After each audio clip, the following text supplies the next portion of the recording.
እናቴ ያለችበት አይታወቅም። ምን ያለችው ምን ተፈጠረ? ምን የተፈጠረው ችግር ንገረኝ። ምን የተፈጠረው ችግር?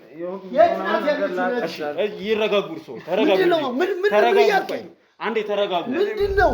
ለሷ ሙሉ ውክልናውን አዛውሬ እናቴም ከሷ ጋር አብራ ስለምትኖር በዚህ ሁኔታ ነው እኔ ከሀገር የወጣሁት። እንዴት ነበረ ከዚች ሴት ጋር የተገናኘሁት? ምን አይነት ባህሪስ ነበራት የሚለውን እስቲ ያጫውተን። ሊስትሮ ሰራና እናቴን ማግዛት ነበር። እሷ እንጀራ ትጋግር ነበር። ታክሲ ረዳት ሆኛለሁ እና በጣም በብዙ መከራ ነበር ያሳለፍነው። እንዴት ነበር የገቢ ምንጫችሁ? እንዴት ነበር አኗኗራችሁ? እንዴት ነበር የትምህርት ሁኔታ የቀጠለው የሚለውን እስቲ ያጫውተን። ቤት እየገነባን ነበር እና ቤቱም ተገንብቶ አልቆ ልክ ሲያልቅ ነው እኔም ወደ ከሀገር የወጣሁት። እንግዲህ ስመጣጣሁት የምትለውን ቤት ማን ነው የሰራው? በምን መልክ ነው የተሰራው? ለማንስ ነው የተሰራው? ባላሰብኩት መንገድ ሁለት ነገር አጣው። አንድ እሷን ባለቤቴንም አጣው። ንብረቱም ተሽጦ ሌላ ሰው ገብቶበት አገኘው።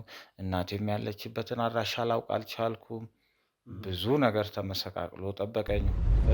ግንኙነታችሁ ከባለቤት ጋር ጤናማ ነበር ወይ?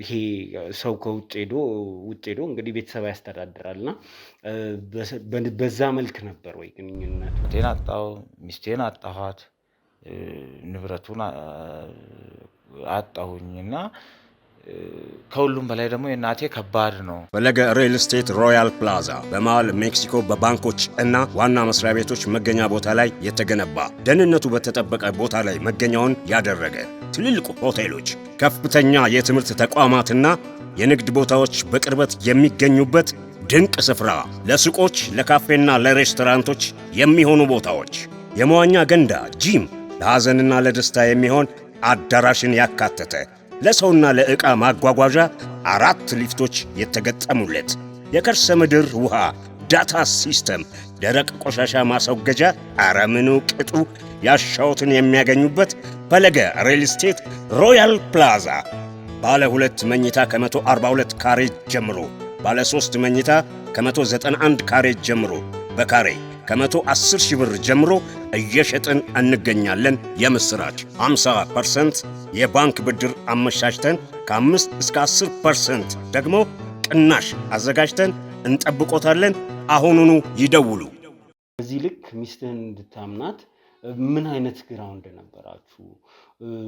እንደማንኛውም ሰው ተዋወቀን ተጋባን ነው እያልከኝ ያለውና አንተ በዚህ ልክ እንድታምናት የሚያደርግ ነገር ነበር ወይ እሷ ጋር? እሺ፣ ያው መጀመሪያ የኔ ቤተሰብ ሁኔታን ለማስረዳት ያህል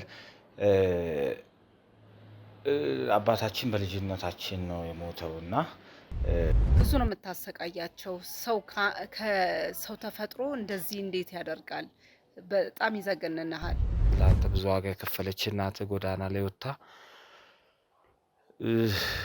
ማንም ጧሪ በሌለበት ቦታ ላይ ለዚህ መዳረጓን ስትሰማ በጣም ያሳዝናል። ራሱ ጓደኞች ሁሉ ቤት ይመጣሉ፣ ግን ከሷ ጋር ምን እንዳላቸው አላውቅም። የሱ ጓደኞች ሁሉ ናቸው እየተሰበሰቡ የሚመጡት። ስለዚህ ማንን ከማን ብለህ ማን ይነግረዋል? እዛ ቤት እኮ የማይመጣ የለም ልጄ። ብዙ ወንድ ብዙ ጎረምሳ ነው የሚመጣው። እንደነገርኩ የሱ ጓደኞች ይመጣሉ። የተለያየ ሰው ነው የምታየው፣ የተለያየ ሰው። ማንን ከማንም ብለህ እኔ ስለደላላ ስለምን አላውቅም። በመኪናም ይመጣሉ፣ ምን ያያሉ። በቃ በስተመጨረሻ ተሸጠ። ሴትዮዋም ጎዳና ወጡ ተባለ። የሰራው እናቴ የማስተዳደርና ታናሽ ወንድሜን የማሳደግ ግዴታ ስለነበረብኝ ያው እየተጣጣልኩ ምንም እያልኩ እየኖር እንተዳደር ነበር። ግን የራሳቸው ጥፋት ነው፣ የልጁ ጥፋት ነው፣ የእናትየው ጥፋት ነው። ከሰው ጋር አለመግጠም ጥሩ አይደለም። ከሰው ጋር መግጠም ጥሩ ነገር ነው። እናቴ ያለችበት አይታወቅም። ምን ያለችው? ምን ተፈጠረ? ምን የተፈጠረው ችግር ንገረኝ። ምን የተፈጠረው ችግር? ይረጋጉ፣ ሰው ተረጋጉ። አንዴ ተረጋጉ። ምንድነው?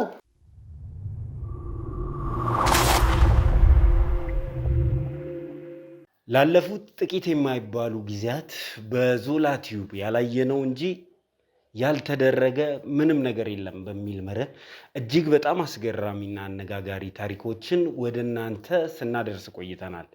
ዛሬም በድጋሚ ተከስተናል።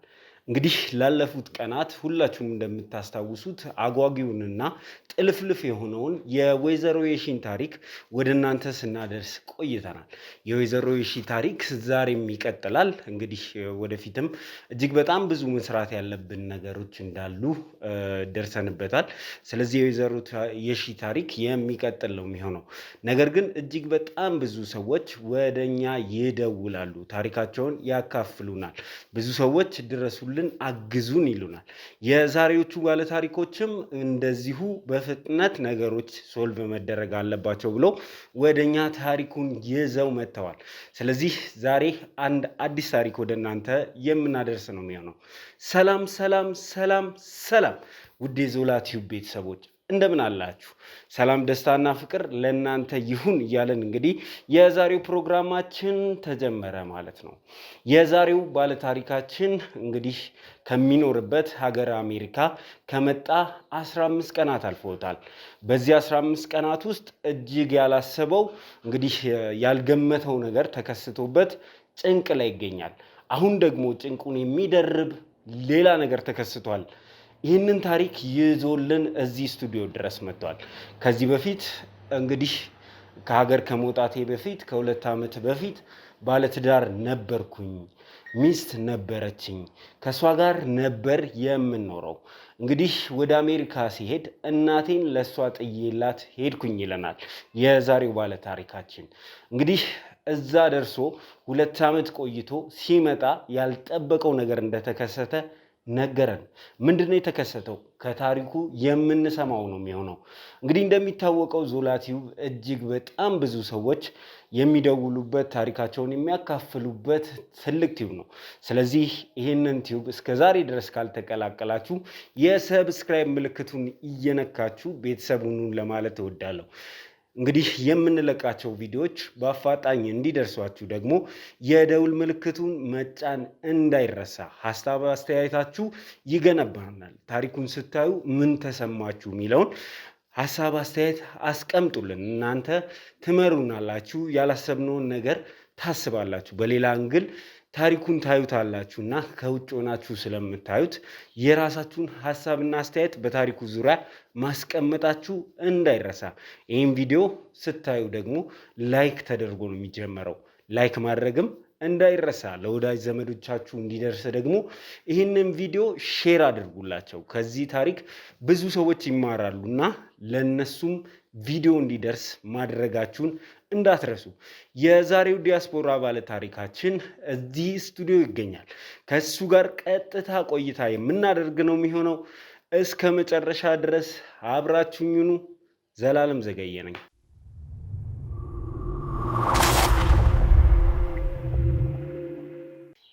እሺ እንግዲህ ተመልካቾቻችን ተመልሰን መጥተናል። እንግዲህ በመግቢያ ላይ ጉዳዩን ባጭሩ ለማስረዳት ሞክሬያለሁ። ጉዳዩ እጅግ በጣም አሳሳቢና አንገብጋቢ መሆኑን ለመናገር ሞክሬያለሁ። እንግዲህ ያንተም ማመጣጥ፣ አደዋወል፣ ሌሎች ስራዎች እያለን አስቀድመን ይሄንን ስራ እንድንሰራና ይህን ስራ እንድናስቀድም አድርጎናልና እንደው ምንድነው ያጋጠመ የሚለውን ካንተ ከመስማታችን በፊት እስቲ ራስህን አስተዋውቀንና እንጀምር። እሺ፣ ስሜ ጌትያለው በለጠ ይባላል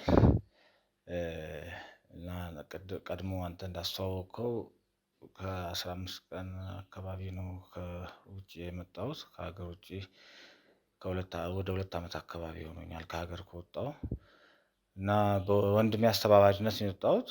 በወንድሜ አጋዥነት ነው የወጣሁት እና ስመጣ የገጠመኝ ነገር ትንሽ ከባድ ነገር ነው። በተለይ ደግሞ የእናቴን ማጣት በጣም ያስደነገጠኝ ጉዳይ ነው። ምክንያቱም እናቴ እንዳለች ነበር፣ ሴፍ በነበረችበት ሁኔታ ነበር እኔ ስሄድ።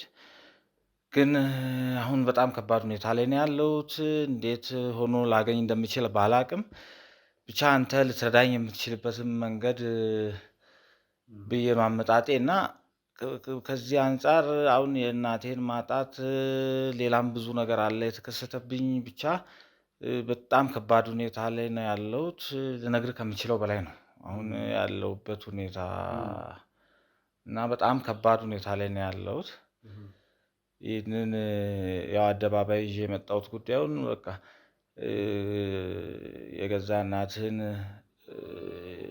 አስቀምጣት የሄድካትን እናትህን በአደራ አስቀምጣት የሄድከውን እናትህን መልስ አገኛታለሁ ብለህ ጓጉተህ መተህ ማጣት ማለት ከሁሉም ነገር በላይ ያማል። ከዚህም በላይ የሆነ በደል ደርሶብኛል። ግን ይሄኛው ደግሞ በጣም ከባድ ነው እና እኔ እንጃ እንዴት ሶልቭ ላድርገው እንደምችል አላቅም። ብቻ እስኪ መፍትሄ ያገኛለሁ ብዬ ነው እናንተ ጋር መጣጤ። እኛም በቻልነው መጠን ሁሉ ካንተ ጎን እንቆማለን። ጉዳዩን ስትነግረኝ ይሄ ሁሉ ወረፋ እያለ ብዙ ባለ ታሪኮች በየቀኑ የኛን እርዳታ እየጠየቁ ያንተን እንዳስቀድም ያደረገኝ ያለፋችሁበት መንገድ የገጠመ ነገር ነውና በቻልነው መጠን በተቻለን አቅም ሁሉ ተረባርበን ማድረግ የምንችለውን ነገር እናደርጋለን። ከዛ በፊት ግን በደንብ መተዋወቅ ይቀድማል አይደል? ምንድነው የተከሰተው የሚለውን ከማወቃችን በፊት እስቲ ስለ ቤተሰብ ስለ አንዳንድ ነገር ከመሄድም በፊት ስላሉ ነገሮች እስቲ በደንብ እንጨዋወት።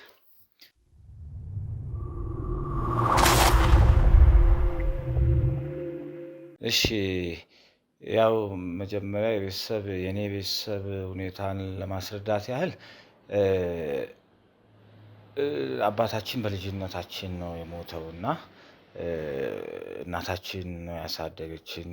ብዙ መከራ አይታ ነው ያሳደገችን እና እኔም አንድ ታላቅ ወንድም ነው ያለኝ። ሁለት ነን ለእናታችን። ልጅ እያለሁ ነው እሱ ከሀገር የወጣው። በፖለቲካል ጉዳይ በነበረ ኬዝ ነው በስደት ከሀገር ኢንፎርማል በሆነ መንገድ የወጣውና ቆይቷል። የጭላንጭል ነገር ነው ስለሱ ማስታውሰው።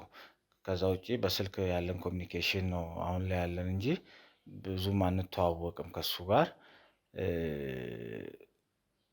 ያው እናታችን ናት በመከራ ያሳደገችን ያልኩ አባታችን ሞቷል። በዚህ ሁኔታ ነው እኛ ያደግነው ቤተሰብ ውስጥና እንዴት ነበር የገቢ ምንጫችሁ? እንዴት ነበር አኗኗራችሁ? እንዴት ነበር የትምህርት ሁኔታ የቀጠለው የሚለውን እስቲ ያጫውተን። እኔ እንደውም ያው ወንድማችን ታላቅ ወንድሜም ከሀገር ከወጣ በኋላ እሱም የወጣበት መንገድ እንደነገርኩ ኢንፎርማል በሆነ መንገድ ስለሆነ የወጣው በዚህ በሱዳን በኩል ምናምን አድርጎ ተሰዶ ነው የወጣውና ግንኙነትም አልነበረንም እና እንደውም ተማሪ ሆኜ ያለው ሊስትሮ ሰራና እናቴን ማግዛት ነበር። እሷ እንጀራ ትጋግር ነበር።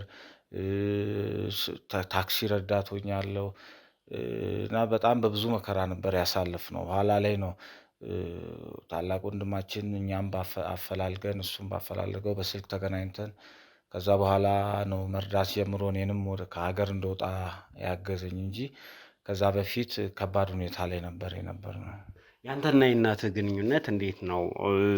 ዛሬ እዚህ ድረስ ያመጣህ ከ2 ዓመት በኋላ ስትመለስ ያጋጠመ በእናትህ ጉዳይ ያጋጠመ ነገር ነው።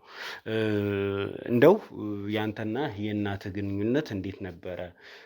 መቼስ ወንድ ልጅና እናት አይጠየቅም፣ ግን ምን አይነት ግንኙነት ነበራችሁ? ምን ያህል ነበረ የነበራችሁ ፍቅር? በጣም በሚገርም ሁኔታ እኔ ለእናቴ በጣም ታዛዥ ነኝ። እሷ ደግሞ እኔ ለእሷ አይኗ ነኝ እና በዛ አይን ነው የምንተያየው። በጣም እንደጋገፋለን። ጥሩ ነበር የነበረን ነገር እና ከሀገርም ስወጣ በቃ እናቴን ከኔ በላይ እናቴን አባትም እናትም ሆና ያሳደገችኝን እሷን የእሷን ህይወት መቀየር ነው ትልቁ ዓላማ የሆነ የወጣሁት ከሀገርም እና ያለን ሁኔታ ደስ የሚል ቅርበት ነበረን። የነበረንን ድህነቱ ላይ የሚያስረሳ ነበር እና ደስ የሚል ጊዜ ነበረን። እንግዲህ አሁን ብዙ ችግር ፈጥራለች ብለህ የምታስበው ባለቤትህን ነው። እንዴት ነበረ ከዚች ሴት ጋር የተገናኘሁት? ምን አይነት ባህሪስ ነበራት የሚለውን እስቲ ያጫውተን።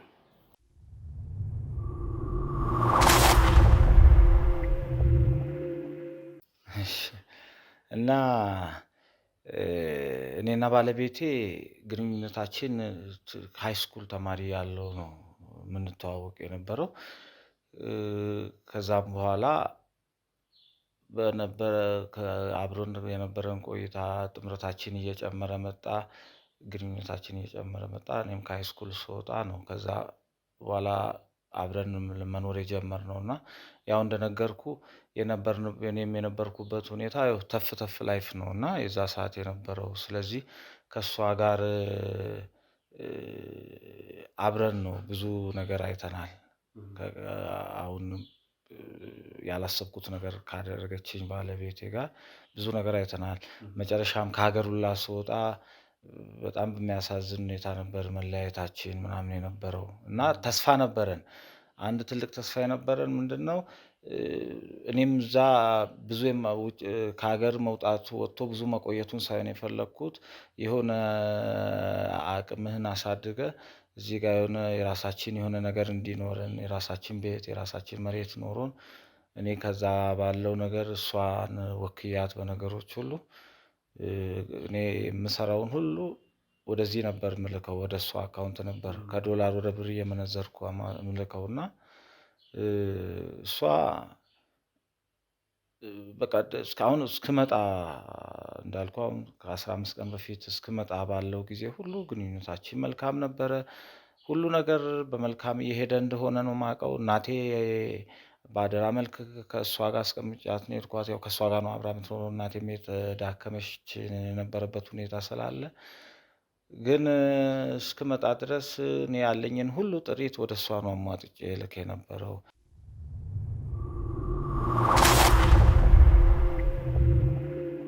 እሺና በዚህ ሁኔታ አሪፍ ላይ በነበርን ማለት በዚህ ሁኔታ በሚያሳዝን ሁኔታ ተለያየን።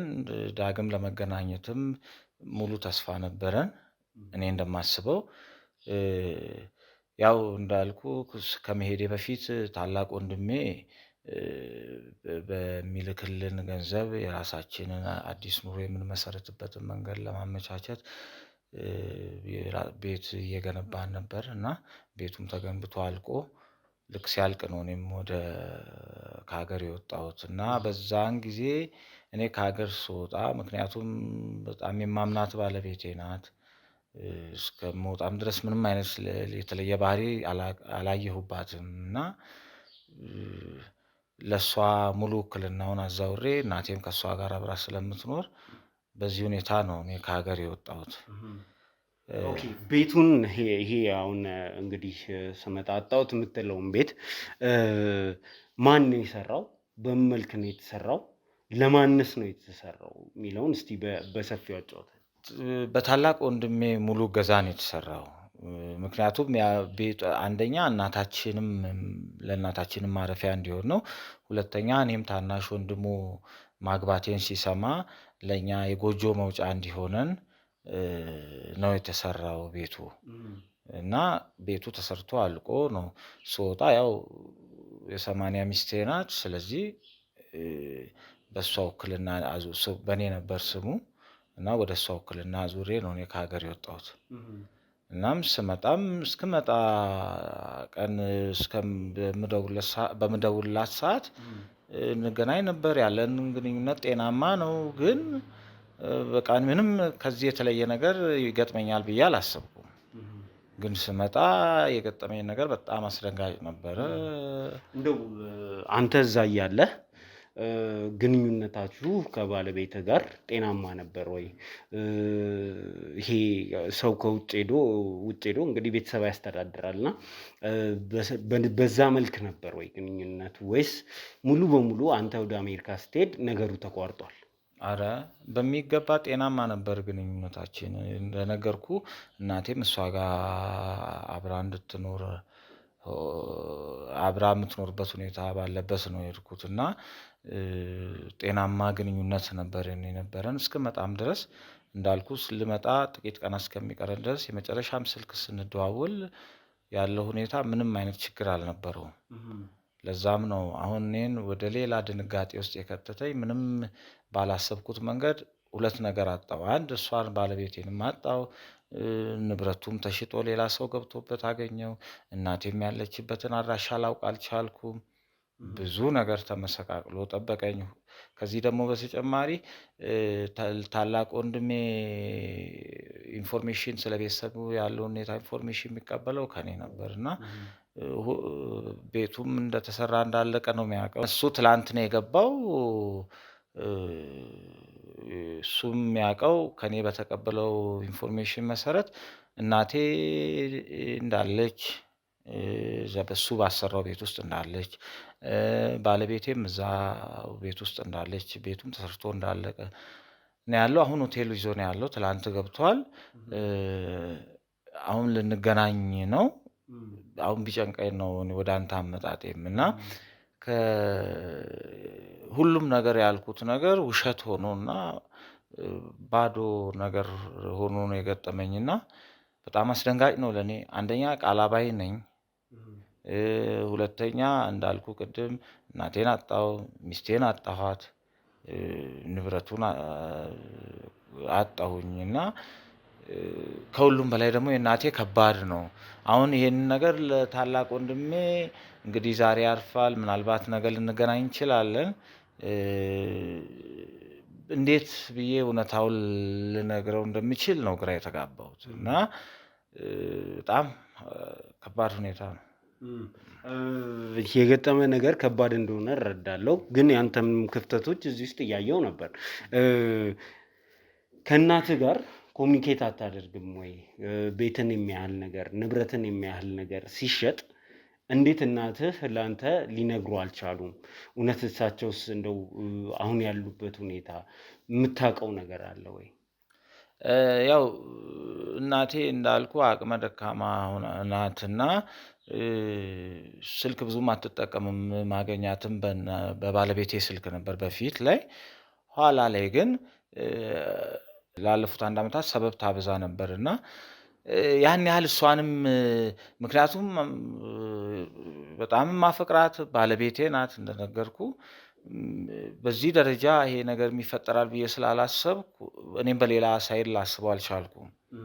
ምክንያቱም ስንለያይም የነበረው ነገር በኋላም እዛም ከሄድኩ በኋላ በስልክ የነበረን ግንኙነት ጤናማ ስለነበረ ይሄ ነገር ይፈጠራል ብዬ ማስብበት ወይም አልነበረም።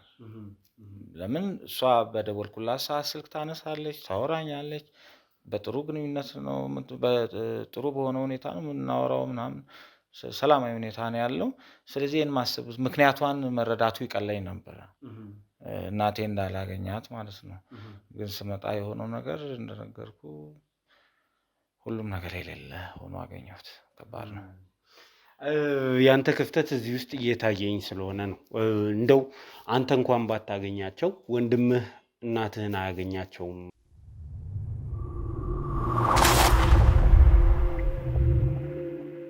ያው ወንድሜ መጀመሪያ ከሀገር ከመውጣቴ በፊት እናቴን የሚያገኛት በእኔ በኩል ነበረ እና ከባለቤቴ ጋር ለመተዋወቅ እስካሁን ትውውቅ አላደረጉም እና አሁን ወንድሜ ሲመጣ አንድም እናቴን ማግኘት ነው፣ ሁለተኛ ባለቤቴ ጋር መተዋወቅ ነው። ያው እንደ ታላቅ ወንድምነቱ ማለት ነው እና ወንድሜ ግን ኢንፎርሜሽን የሚቀበል የነበረው እኔ ከሀገር ከወጣሁ በኋላ ስለ እናቴም ሁኔታ እዚህ ኢትዮጵያ ውስጥ ስላለው ነገር ስለ ቤተሰብ ሁኔታ ከኔ ነበረ እንጂ ቀጥታ እነሱን አያገኛቸውም ነበር። ምክንያቱም ከባለቤቴ ጋር ስለማይተዋወቁ ማለት ነው። እና አንዱ ዓላማችንም እሱን ከባለቤቴ ጋር ማስተዋወቅ ነበር። አሁን እኔም የመጣሁት እሱም የመጣበት ዓላማ እናታችንን ከማግኘት በተጨማሪ ማለት ነው።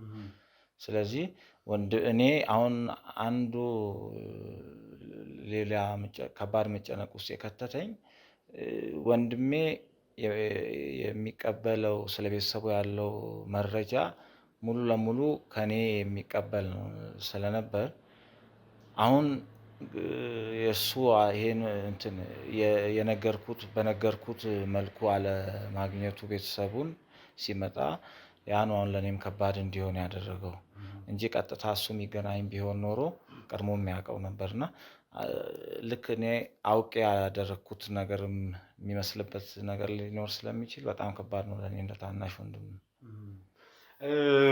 አንተ እንግዲህ ትልቅ ኃላፊነት የነበረ በወንድምህና በቤተሰቡ መካከልም የነበርከው አንተ ከነበርክ በዚህ ልክ ሚስትህን እንድታምናት አሁን ኦልሞስት ለአንድ ዓመት ያህል ከእናቴ ጋር ኮሚኒኬሽን አልነበረኝም ስትለኝ ነበረ እና በዚህ ልክ ሚስትህን እንድታምናት ምን አይነት ግራውንድ ነበራችሁ? እንደ ማንኛውም ሰው ተዋወቅን ተጋባን ነው እያልከኝ ያለው እና አንተ በዚህ ልክ እንድታምናት የሚያደርግ ነገር ነበር ወይ እሷ ጋር? በእኔ በኩል አዎ በሚገባ ነበር።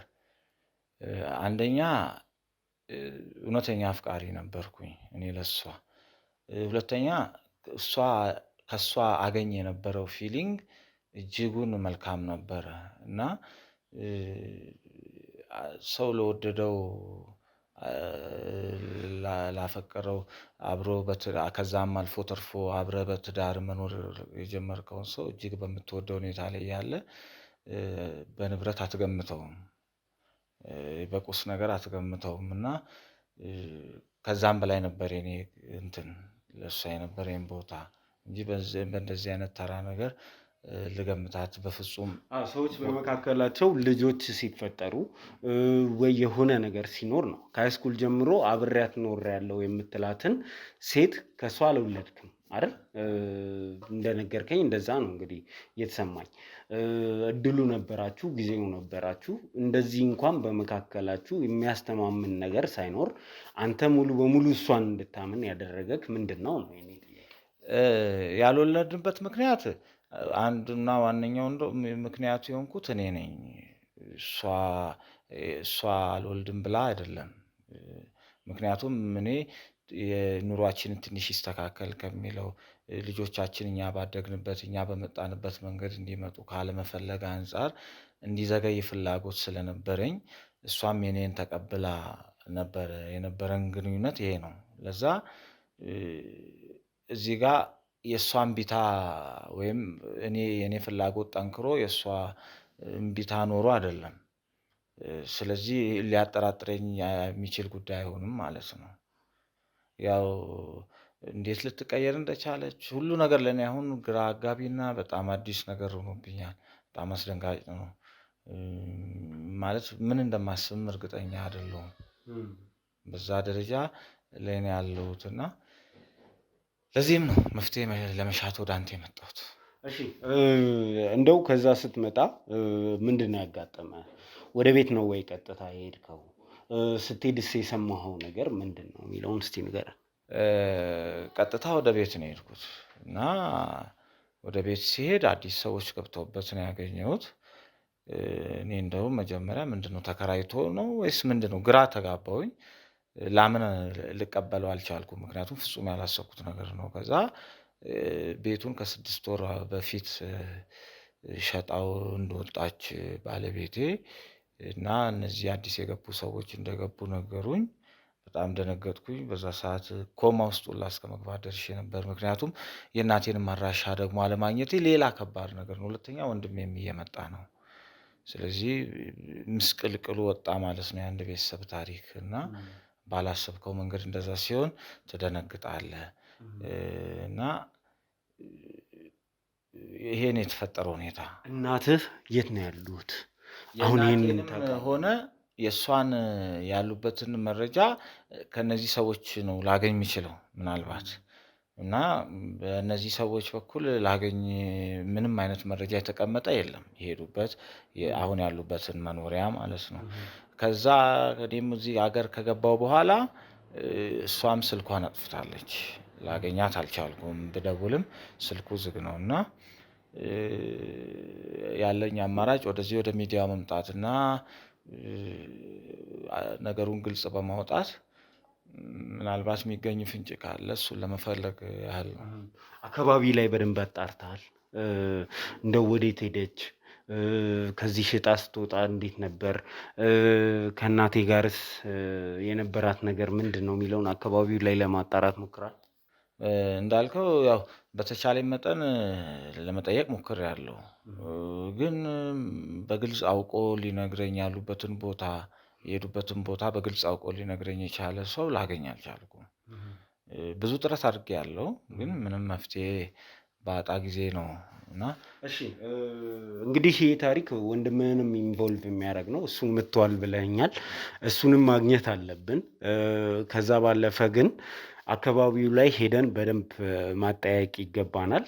1 2 3 ብቻ ሳይሆን 10 20 ቤትም መጠየቅ አለብን። በተቻለ መጠን እንግዲህ እሱን መረጃ መያዝ አለብን። እዚህ ጋር ቁጭ ብለን ጊዜ ከመግደል ተንቀሳቅሰን እንግዲህ መስራት የምንችለውን ነገር ብንሰራ ጥሩ ነው። መልካም። ያው እኔም ወደ አንተ አመጣጤ ይሄን እርዳታህን ፈልጌ እስከሆነ ድረስ እንግዲህ ባለው ነገር ሁሉ ልትረዳኝ እንደምትችል ተስፋ አደርጋለሁ። እንግዲህ ከፈጣሪ ጋር እስቲ እንግዲህ የቻልነውን ሁሉ እናደርጋለን። እንግዲህ ውድ ተመልካቾቻችን ነገሩ ጊዜ የሚሰጥ አይደለም፣ የእናት ጉዳይ ነው። ከዛም ባለፈ ከጀርባ የተሰራ ወንጀል አለ። ስለዚህ ጊዜ ሳንሰጥ ይህንን ጉዳይ ለማጣራት አሁኑኑ የምንወጣ ነው የሚሆነው። ካሜራማን ሬዲ ናችሁ አይደል? እንውጣ እስቲ እንውጣ።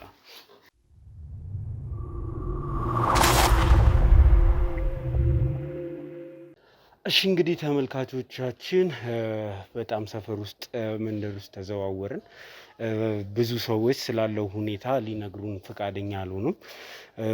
ብዙ ሰዎች ደግሞ ስለ ሁኔታው እንደማያውቁ ነው የሚነግሩን። ቤቱም ጋር ሄደን ነበረ። ያው ሰዎች ኦልሬዲ ሰነድ ነው ያሳዩን። እኛ በህጋዊ መንገድ ነው የገዛነው፣ መቀረጽም አንፈልግም። ግን እነዚህ ሰነዶች የእኛን ህጋዊነት ያረጋግጣሉ የሚል ነገር ነው ያሳዩን። ቤቱ በህጋዊ መንገድ እንግዲህ መሸጡን አይቻለሁ፣ በዚህ እርግጠኛ ሆኛለሁ። እና ሰፈር ውስጥ ተዘዋዙረናል። ብዙ ሰዎች ፈቃደኛ አልሆኑም። አንድ እናት ግን ማቀውን እናገራለሁ፣ እኔ ጋር መምጣት ትችላላችሁ ብለውናል። እሳቸው ጋር ሄደን የምናወራ ነው የሚሆነው። እንደው ባየኸው በሰማኸው ነገር እስካሁን ባለው ነገር ምን ተሰማ? እየለፋን ነው እንግዲህ ጥረት እያደረግን ነው። ብዙ ሰው ለመቀረጽ ፈቃደኛ ስላልሆነ ነው እንጂ ብዙ ሰውም አውርተናል። እስካሁን ባለው ነገር ምን ተሰማ? ያው ያለው ነገር ብዙም ፍንጭ የሚሰጥ አይደለም። ያው ያንተ ሙከራ በጣም የሚያስመሰግን ነው። እስኪ ቀጣይ ያው የምናናግራቸው እናት ጋር የተወሰነ መረጃ ካገኘን ተስፋ አድርጌያለሁ እንደዛ ብዬ። እስኪ ሌላኛው ነገር ወንድምህንም እዛው የያዘበት ገስት ሃውስ ድረስ ሄደን የምናናግረው ነው የሚሆነው እና ለሱ ዝግጁ ነህ? እሱ ነገር ቢቀር እያልከኝ ስለነበር እሱ ነው በጣም ከባድ ነው።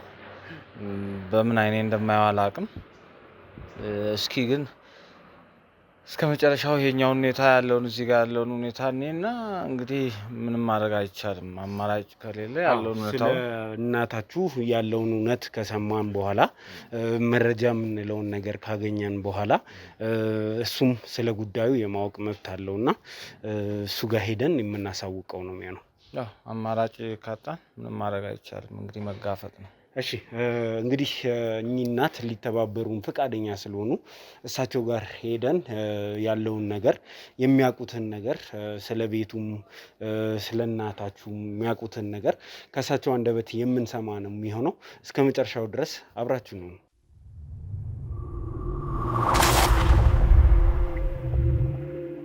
እሺ ተመልካቾቻችን ተመልሰን መጥተናል።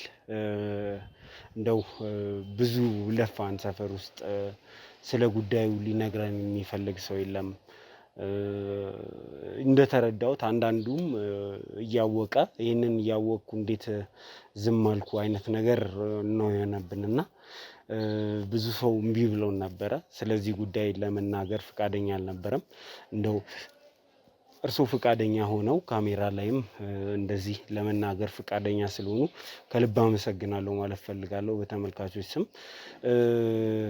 እንደው ምንድን ነው የተፈጠረው? ያውቋቸዋል ወይ? እነዚህም ቤተሰቦች ያውቋቸዋል ወይ ከሚለውን ጀምር እስቲ። አዎ አውቃቸዋለሁኝ። ያው ባለቤት አለችው፣ ያው እሱም አብረው ሲኖሩ አውቃለሁኝ። እናቱ 3 ሆነው አብረው ሲኖሩ አውቃለሁኝ። ከዛ በኋላ ደግሞ እሱ ወደ ውጭ ሀገር ከሄደ በኋላ ያው ሴትዮዋን ብዙ እንደምታሰቃያቸዋለች። በቃ እንዴት ነው መግለጽ ያቅተኛል። በስተመጨረሻ ሴትዮዋ ወደ ቤተክርስቲያን ጎዳና ወጡ። እሳቸው እንደዛ ወጥተው እኛ እንደውም የእነሱን ስልክ ቁጥር አለማወቃችን የዚህ ልጅ ስልክ ቁጥር አለማወቃችን ነው እንጂ እንደዚህም ስቃይ ያደርስባቸውም ነበረ። እዚህ ጊዮርጊስ ናቸው ያሉት። ጊዮርጊስ ቤተክርስቲያን ወድቀው ነው ያሉት። ሴትዮዋ ብዙ ነው የምታሰቃያቸው። ሰው ከሰው ተፈጥሮ እንደዚህ እንዴት ያደርጋል? በጣም ይዘገንናል። እናንተ ይህንን ቤተሰብ በደንብ የምታውቁት ከሆነ አንድ ሰፈርም ጎረቤት ሆናችሁ ኖራችሁ ከሆነ እንደው ይህንን ነገር እያያችሁ ለምን ዝም አላችሁ? እሷ ከካሜራ ውጭም ብዙ ነገር ለሱም ሲነግሩት ነበር።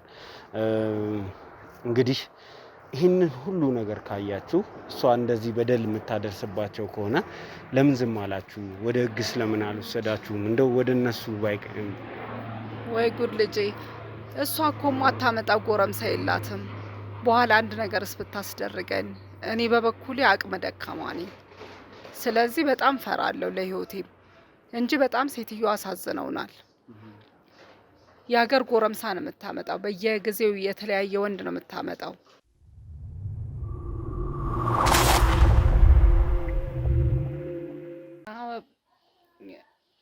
ልጅቷ በጣም ብዙ ሰው ነው የምትሰበስበው። ብዙ አጋር ነው ያላት። እኛን ሴትዮ ወደ ጎዳና ጣለቻቸው። እኛን ለማን ሳቤት እንበል? ለህይወታችን እንፈራለን።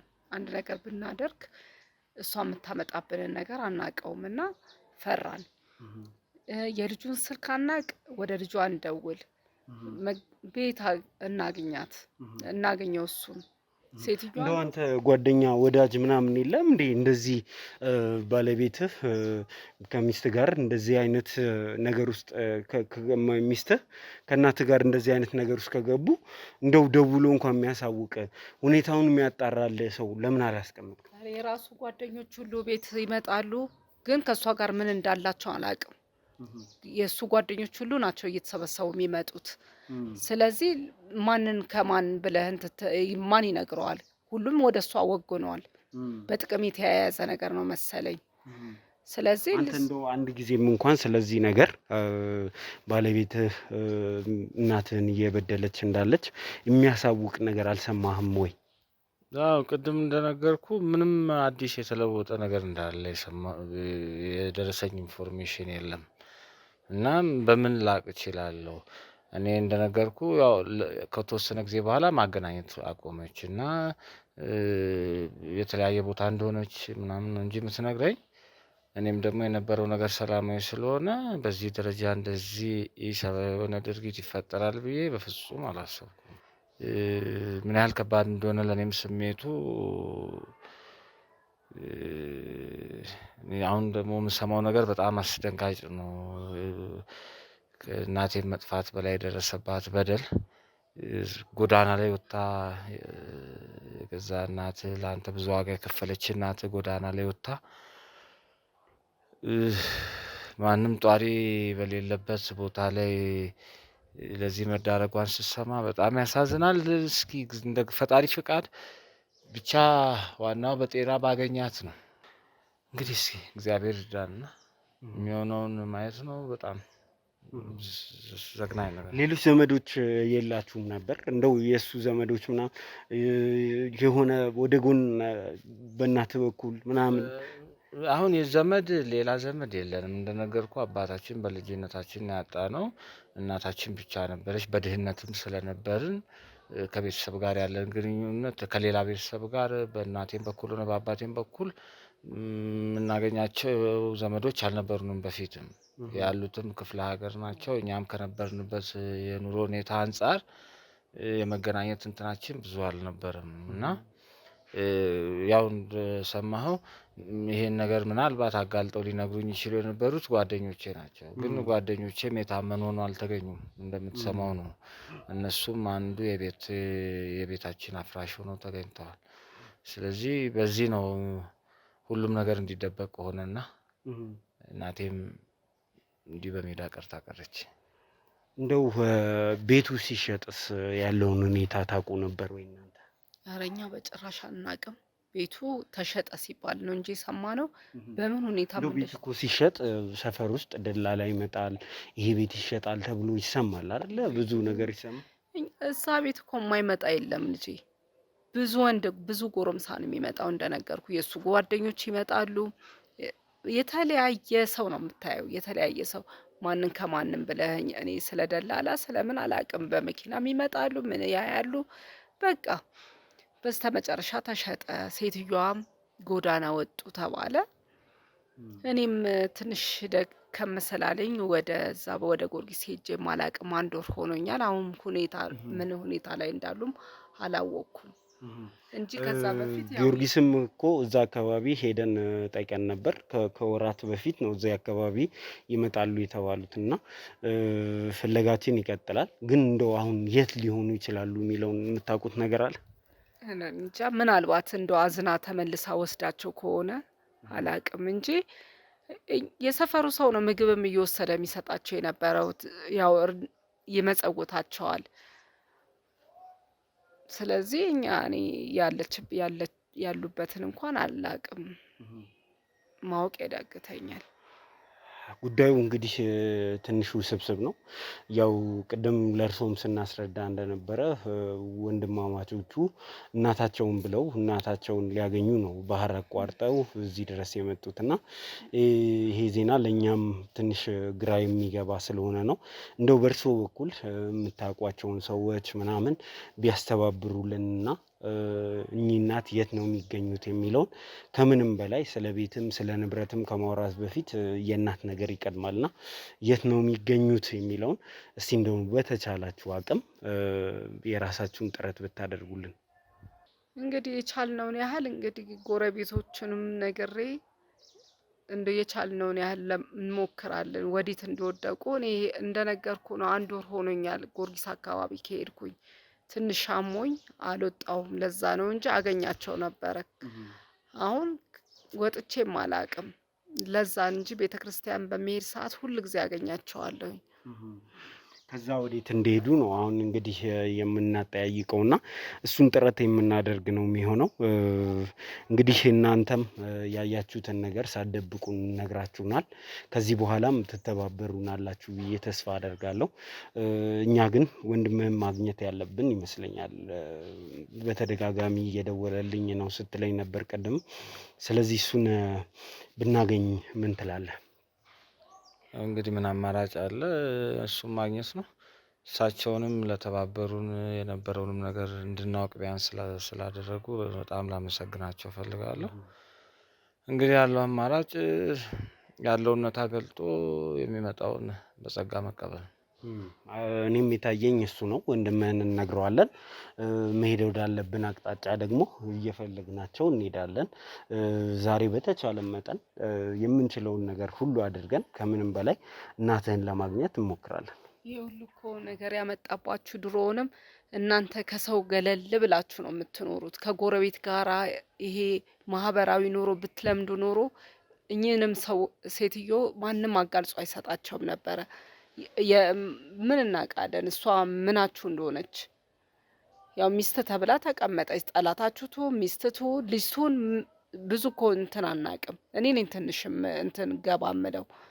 ይህ ሁሉ ግለኝ ገለል ብላችሁ ስለምትኖሩ ነው እንጂ ይህ ሁሉ ነገር አይደርስም ነበረ።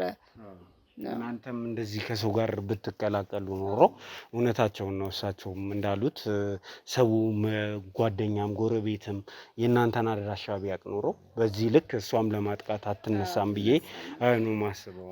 ይሄ ነው እኔም የማስበው። ሁሉም ምንድን ነው ማለት ሁሌ የሚገባ ከሆነ ሁሌ ወጣ ገባ የሚለው እኚህ ሴትዮ ምን ላይ ደረሱ ምን ሆኑ ብሎ ይገባ ነበር።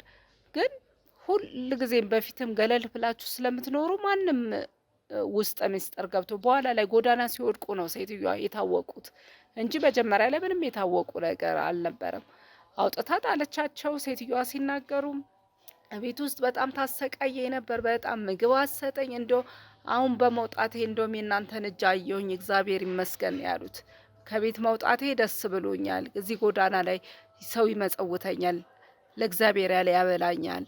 ቤት ውስጥ ግን ተጨቁኝ ነበረ ምኖረው። እንደ ደህና ሰው ልጄ በነበረ ሰዓት እማዬ እማዬ የምትለኝ የነበረች ልጅ አሁን እንደዚህ ትከዳኛለች ብዬ አላስብም ነበረ።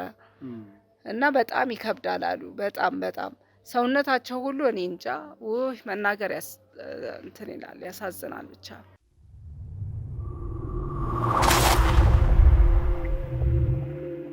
እና ይሄ ነው እንትኑ።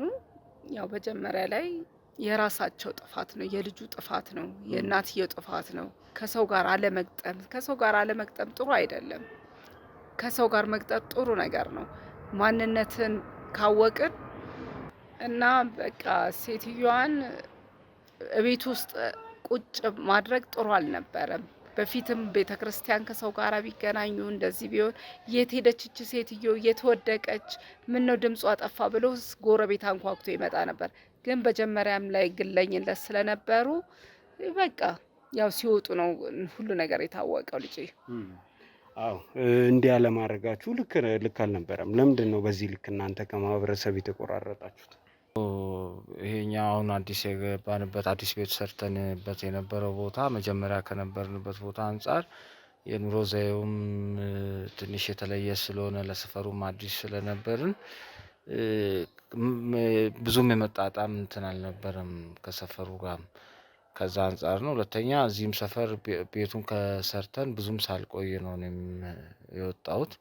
ለዛ ብዙም ትውውቅ አልነበረንም። ከዚህ አንጻር ነውና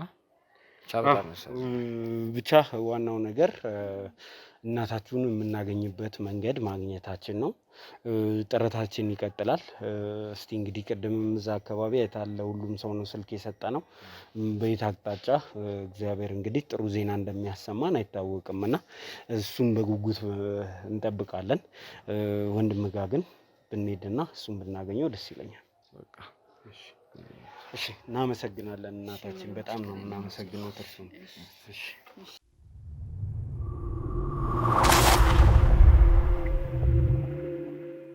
እሺ ተመልካቾቻችን ተመልሰን መተናል። እንደው ፈቃደኛ ሆነው ኢንተርቪው ልናደርጉት ነው።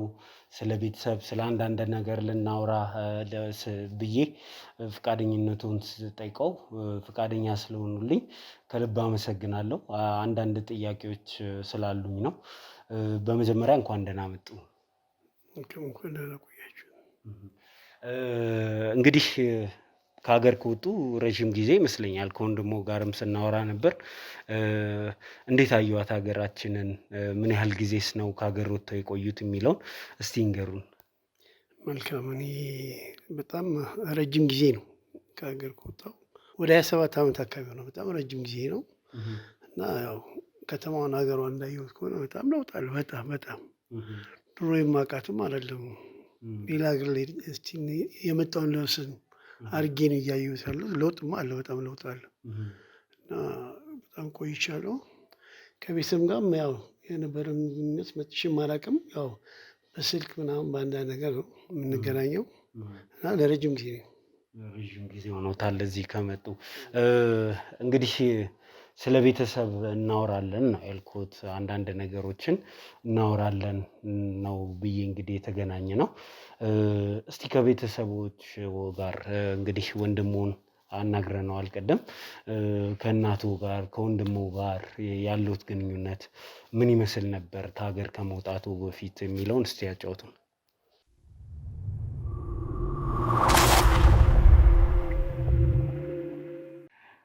እንዴት ነበረ ከቤተሰብ ጋር የነበረው ግንኙነት? እኔ በወቅቱ ከ27 ዓመት በፊት የነበረን ከቤተሰብ ጋር መልካም ግንኙነት ነበር። በተለይ ከእናቴ ጋር ያለን ግንኙነት፣ ያው ወንድሜም በዛን ሰዓት በጣም ሕፃን ልጅ ነበር፣ ብዙም እንትን አይልም ነበር።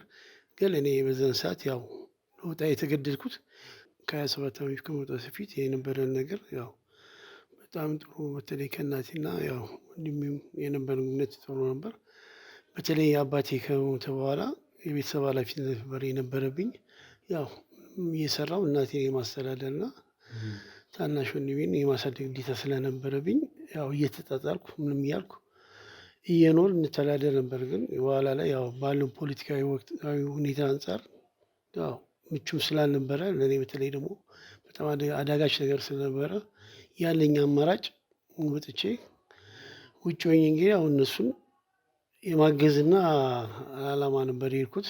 እዛም ሄጄ ቢሆን ረጅም ጊዜ ያው እዛው በአንዳንድ በስልክ ምናምን ነው የምንገናኝ የነበረው። ያው ያለው ሁኔታ ይሄ ነበር። ከሀገር የወጣበት ሁኔታ ምን ይመስላል? እንደው ከሀገር ሲወጡ የነበረው ሁኔታ እንዴትስ ነው ከሀገር የወጡት?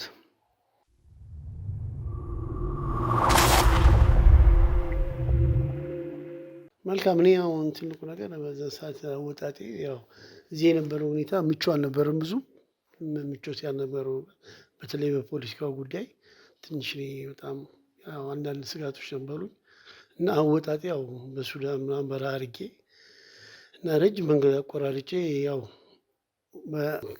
በሱዳን በኩል አድርጌ ነው የወጣሁት። ያው ከሱዳን ቀጥታ ወደ አሜሪካ ነው አቋርጬ የገባሁት።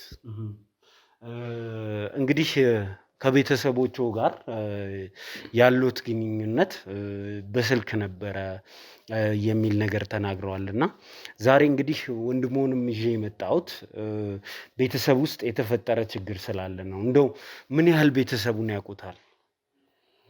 ያው እንዳልኩ እንግዲህ እኔ ለረጅም ጊዜ ነው ውጭ የነበርኩት። ዛሬ 27 ዓመት አካባቢ ነው የወጣሁት። በዛን ሰዓት ያው የቤተሰብ ሁኔታ የነበረው በዛን ሰዓት ፍቅር ነው ያለው ነገር። ያው እናቴን መርዳት እኔ ከማደርገውም ነገር ያው ወንድሜም ትንሽ ነበር በዛ ሰዓት ነፍስም አያውቅም ነበር እና የነበረው ሁኔታ ያው ብዙ ደስተኛ ነበር፣ ችግሮች አልነበሩም። አሁን ግን እንደው እናቱን ካገኙ ካወሩ ምን ያህል ጊዜ ሆኖታል? አሁን እንግዲህ እንዳልኩ ቀደም ብዬ ውስጥ ወደ 27 28 አካባቢ በጣም ረጅም ጊዜ ነው። እሱ በአካል ከተገናኙ ነው። እንደው በስልክም እናቱን የማግኘት እድል ነበረው? አዎ በስልክ ያው እንገናኝ ነበር። ያው ያለው አማራጭ በስልክ መገናኘት ነው። እናቴን አገኛት ነበር ከ3 4 ዓመት በፊት አገኛት ነበር እናቴ። አሁን እናቱን ለማየት ምን ያህል ጓጉተዋል? በጣም ይሄ ነው ልልህ አልችልም። እንግዲህ ያው የእናትን ስሜት ታውቀዋለህ። 27 ዓመት አይደለም እንግዲህ ያው እናትን በሳምንትም ልዩነት እንኳን ብታጣ ምን ያህል እንደምትናፍቅ እና እኔ ደግሞ እንደገና እንደተፈጠርኩ የምቆጥረው እርግጠኛ ነኝ። በጣም ጓጉቼ ውስጥ ያለው እናቴን ለማግኘት በጣም ጉጉኝ እየጠባበቁ ያሉት። እንግዲህ በጣም አዝናለሁ። እንዴትም እንደምንናገር አላውቅም። አንዳንድ ነገሮች እንዳሰብናቸው አልሄዱም። እኔና ወንድሞ ዛሬ እዚህ ድረስ የመጣንበት ዋነኛው ምክንያት እሱ ነው። እኔ አላውቅም እንዴት እንደሚነገር። ምን ችግር አለ? የተፈጠረ ነገር አለ? ምን ነገር አለ? ስለ እናቴ የምታውቀው ነገር አለ? ብዙ ይሄን ያህል ከባድ ነው ብዬ አላስብም፣ ግን ለጊዜው አንዳንድ ነገሮች ልክ አይደሉም እና እስቲ አላውቅም። ማለት ምንድነው የተፈጠረው? የተፈጠረው ነገር የምታውቀው ነገር አለ? ምንድነው? ስለ እናቴ የተፈጠረ ነገር አለ? የምታውቀው ነገር ምን ነገር አለ? አዲስ ነገር የሚታወቅ ነገር አለ? ተረጋጉና እንነግሮታለን። ችግር የለውም። ስማ እንጂ ምንድነው? ስለ እናቴ የምታውቀው ነገር አለ? የተፈጠረ ነገር አለ? ምንድነው? ምን ብዬ እንደምነግርህ አላውቅም። እስኪ ተረጋጋና። እሺ ምንድነው እሱ? በጣም ከባድ ነው ማለት ምንድነው የተፈጠረ ነገር? ጥፋተኛ እኔ ነኝ እና ባለቤቴ ጉድ አደረገች። ባለቤቴ ጉድ አደረገች። ምንድነው እሱ? መሬቱ ተሽጧል፣ ቤቱም ተሽጧል። እናቴ ያለችበት አይታወቅም። ምን ያለችው? ምንድን ተፈጠረ? ምን የተፈጠረው ችግር? ንገረኝ። ምንድነው የተፈጠረው ችግር? ይረጋጉ። እርሶ ተረጋጉ። አንዴ ተረጋጉ። ምንድነው?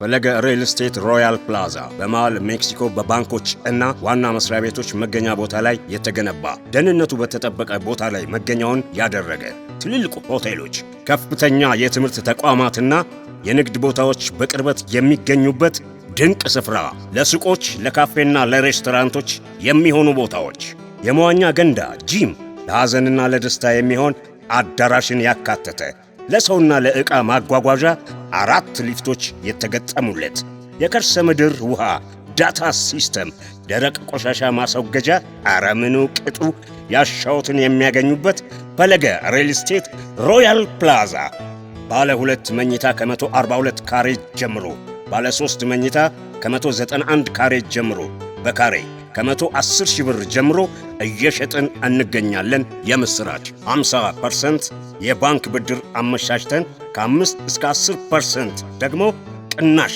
አዘጋጅተን እንጠብቆታለን። አሁኑኑ ይደውሉ።